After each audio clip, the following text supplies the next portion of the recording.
যুক্তরাষ্ট্রে বাংলাদেশের পণ্যে ৩৭% শুল্ক আরোপের পর নড়ে চড়ে বসেন উপদেষ্টা, ব্যবসায়ী, গার্মেন্টস শিল্প সংশ্লিষ্ট সব পক্ষ।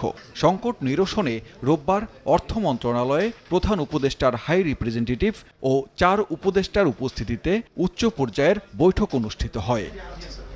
বৈঠক শেষে ব্যবসায়ীরা জানান, সরকার লেভেল প্লেইং ফিল্ড তৈরি করতে পারলে সক্ষমতার প্রমাণ দিতে পারবেন তারা। শেলফ লাইফ আছে যে এটা যদি আমরা একটা নির্দিষ্ট সময়ের মধ্যে না করি তাহলে আমরা পিছিয়ে পড়ে যাব। তো আমরা আজকে মনে করছি যে হয়তো বা আমরা ওটাকে অ্যাভয়েড করতে পারবো, আমরা সেটা করতে পারবো। দ্বিতীয় যে কথাটা আমরা সবাই বলেছি যে দেশের স্বার্থ আগে। প্রেস সচিব জানান, আগামী ৪৮ ঘন্টার মধ্যে ২টি চিঠি মার্কিন প্রেসিডেন্ট ও দেশটির বাণিজ্য দফতরে পাঠাবে সরকার। একটা চিঠি যাবে আমাদের চিফ অ্যাডভাইজারের তরফ থেকে আমেরিকার প্রেসিডেন্ট ডোনাল্ড ট্রাম্পের কাছে, আর একটা চিঠি যাবে আমাদের কমার্স অ্যাডভাইজারের তরফ থেকে ইউএসটিআর এর কাছে। প্রধান উপদেষ্টার হাই রিপ্রেজেন্টেটিভ ও অর্থ উপদেষ্টা জানান, যুক্তরাষ্ট্রের সঙ্গে বাণিজ্য বাড়ানোয় জোর দেবে বাংলাদেশ।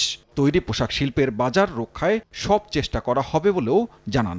আমেরিকানরা মনে করে যে বাংলাদেশের প্রোডাক্ট অনেক বেটার অন্য দেশের তুলনায়, সেটাকে আমরা আরো এফিসিয়েন্সি বাড়াবো প্রাইভেট সেক্টরে। শুধু পণ্যের উপর এসে আসছে, আমরা অন্যান্য সার্ভিস আমেরিকা থেকে আমরা আনতে পারবো। আমাদের ট্যারিফ রিলেটেড বা মানে নন ট্যারিফ ব্যারিয়ারের যে প্রতিবন্ধকতাগুলো রয়েছে, যেগুলো আমাদের বাণিজ্যের জন্য সহায়ক, আমরা সেইগুলোকে প্রবৃদ্ধি করা বা পুনর্মূল্যায়ন করার একটা পদক্ষেপগুলো নিচ্ছি। আগামী ১-২ দিনের ভিতরে আমাদের রেজলিউশনগুলো আমরা ফাইনালাইজ করে ফেলতে পারবো। মার্কিন শুল্কের প্রভাব ভোক্তা ও বায়ারদের উপর পড়লেও শ্রমিকদের দিক থেকে খরচ আর কমানো যাবে না বলে জানান পরিকল্পনা উপদেষ্টা।